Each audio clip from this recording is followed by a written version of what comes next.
कार्य किए हैं वो पहुँचे, इस संबंध में सारे कार्यक्रमों का आयोजन किया गया। और हमारे ये लगभग इस चरण का जो है अंतिम चरण चल रहा है। हम 20 तारीख तक लगभग सभी अपने जो प्रमुख उस तरह के अभियान हमको पूरा कर लेंगे और 20 तारीख से घर घर संपर्क अभियान हमारा चलेगा। इसी दौरान 2-3 बड़े कार्यक्रम भी होने वाले हैं। 30 तारीख से कोई योग दिवस का बड़ा कार्यक्रम होगा जिसमें सबकी सहभागिता होगी।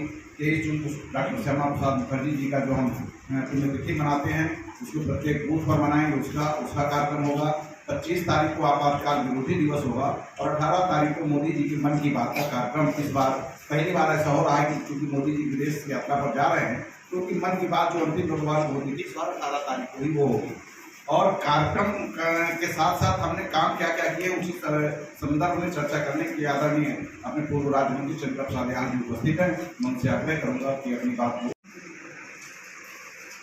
माननीय नरेंद्र मोदी जी जो भारत के यशस्वी प्रधानमंत्री हैं, उनके कार्यकाल के 9 वर्ष पूरे हुए हैं और इन 9 वर्षों में जो उन्होंने किया है यद्यपि आप सब परिचित हैं क्योंकि आप लिखते भी हैं पढ़ते भी हैं, लेकिन फिर भी मैं इन बातों को बताना चाहूँगा कि 9 वर्ष में उन्होंने क्या क्या किया। जो बड़े बड़े काम हैं, महत्वपूर्ण काम हैं, उनको मैं आपको सब दूँगा। बंधु, आप सब जानते हैं कि जब मोदी जी जैसे ही प्रधानमंत्री बने उन्होंने जो पहला काम किया था वो जन धन योजना का था। जन धन योजना में प्रत्येक परिवार का एक खाता बैंक में खुलवाया गया और वो पैसा, वो जो अकाउंट था, खाता था, वो जीरो बैलेंस था। जीरो बैलेंस का मतलब कि कोई पैसा दिए बगैर खाता खुल गया। पहले बैंकों में खाता खोलने के लिए पैसे भी चाहिए थे, गारंटर भी चाहिए होते थे, लेकिन जन धन योजना के अंतर्गत बिना पैसों के जीरो बैलेंस से और बिना गारंटर के खाते खोले गए। और जब ये खाते खोले गए तो लोगों को लगता था पहुँचता 50 रुपया बीच में लोग वो खा लेते हैं, तो वो चीज़ समाप्त हो गई और लोगों को पूरा का पूरा पैसा सरकार से आता है, चाहे अनुदान का हो, चाहे ग्रांट का हो, या किसी प्रकार के लोन इत्यादि का हो। आवासों का आप जानते हैं, शौचालयों का जानते हैं, बहुत प्रकार की योजनाएं हैं। जो धनराशि वहाँ से आती है वो सीधे उनके खातों में आ जाती है और वो सीधे वो व्यक्ति जाता है बैंक से अपना ड्रा करके अपने काम में लगाता है। तो उसका फायदा ये हुआ कि उनको पूरा का पूरा पैसा मिल रहा है। पहली योजना उन्होंने यही चालू की थी। आपको और ध्यान होगा लगाना पड़ता। और दूसरा, जो बीच में बिचौलिए कुछ उनका धनराशि ले लेते थे उससे भी उनकी बचत होती है। और अधिकांश योजनाओं में या तो माननीय प्रधानमंत्री श्री नरेंद्र मोदी जी या प्रदेशों में माननीय मुख्यमंत्री जी हमारे योगी आदित्यनाथ जी उसको सीधे एक क्लिक करते हैं बटन और उनके खाते में पैसा चला जाता है। जीवन व्यतीत करते हैं। तो उन्होंने कहा कि हम सभी को आवास देंगे और 2 तरह की आवास योजना, प्रधानमंत्री ग्रामीण आवास योजना, नगरीय आवास योजना। तो जो ग्रामीण आवास योजना है उसमें तो 1.5 लाख मिलता है, 1,20,000 सीधा मिलता है, फिर नरेगा से उसकी मजदूरी मिलती है और शौचालय का मिला के तो 1.5 लाख रुपया देते हैं। और आइए भाई साहब, सबका स्वागत है। तो 1.5 लाख रुपया मिलता है इस प्रकार से और ग्रामीण बंधु उसमें से अपना मकान बना लेते हैं। तो उनकी जो टूटी झोपड़ी थी उससे उनको निजात मिल जाती है, चाहे बरसात हो, चाहे गर्मी हो, चाहे जाड़ा हो, सभी ऋतुओं में उनके लिए वो मकान अच्छे हैं। लोग इंटरव्यू करते रहते हैं, बताते हैं लोग नहीं मकान बन जाने के बाद हमको बड़ा सुविधा हो गई। जिसको हम लोग मकान देती है सरकार, उसको गैस का चूल्हा जरूर देती है, उसके यहाँ बिजली का कनेक्शन जरूर देती है। और अभी जब एक नई योजना हमारी पानी वाली आ गई, हर घर जल हर घर नल योजना, उसके माध्यम से प्रत्येक गांव, प्रत्येक नगर के प्रत्येक परिवार तक टोंटी का पानी पहुंचाया जा रहा है। लेकिन जो हमारे आप जो है निश्चित धनराशि जमा करेंगे और बेटी जब 18 साल की होगी, कन्या समृद्धि योजना इसका नाम है। तो जब बेटी 18 साल की होगी तो आपको करीब 5 लाख रुपये उसमें मिल जाता है और बेटी का विवाह आप कर सकते हैं।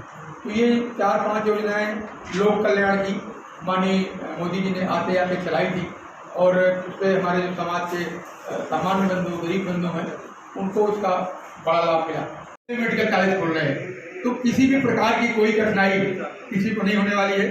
चित्रकूट की तरफ तो विशेष मुख्यमंत्री जी का ध्यान है, कई बार आते भी रहते हैं और भी उनके दिमाग में बहुत सारी योजनाएं हैं। यहाँ की जो अब एक बात और मैं बता दूं, हमारे देश के अंदर तमाम पुराने पुराने बांध थे, 50-50 साल पुराने। आप एक नाम जानते हो, बाण सागर, सुना होगा।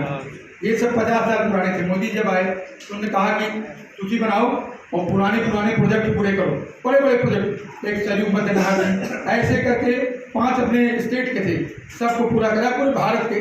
तो जो पुराने प्रोजेक्ट थे तो सारे उन्होंने पूरे कराए। अरविंद सिंह तो बहुत पुराना नहीं था, लेकिन हाँ पूरा कराया, उसको भी कराया, ठीक है, उसको भी कराया। तो इस प्रकार से अनेक काम जो पिछड़े थे, पड़े थे, भूले नहीं जा रहे। मैं अपने बताने मोदी है तो सब जीतने लाइक कर रहे हैं, पार्टी हमारा विधायक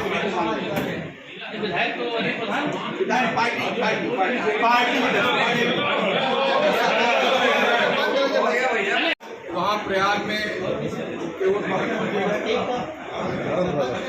गंगा के किनारे सुनिए जरा, सुरंग वे गुप्तक तो बन गया है अयोध्या से लेकर, अब वहाँ से आगे आना है। हमारे यहाँ जो आप जाना चाहते हैं उसमें 2 मार्ग हैं, एक पहाड़ी वाला और एक ये घोड़ी पकड़ी वाला है। दोनों के मध्य एक करीब मेरा ख्याल 2-3 साल से ये तय होना है कि कहाँ से आए। अब वही इंजीनियर आए थे 10-12 दिन पहले, अब अगर वो कुछ तय होगा तो मैं नहीं जानता, लेकिन अभी ये तय होना है, ये मध्य प्रदेश तक तो जाना है, मध्य प्रदेश तक। तो ये तय होना है कि किससे आए किससे आए, क्योंकि दोनों तरफ से लॉबिंग होती है कि ये ठीक होकर देखिए।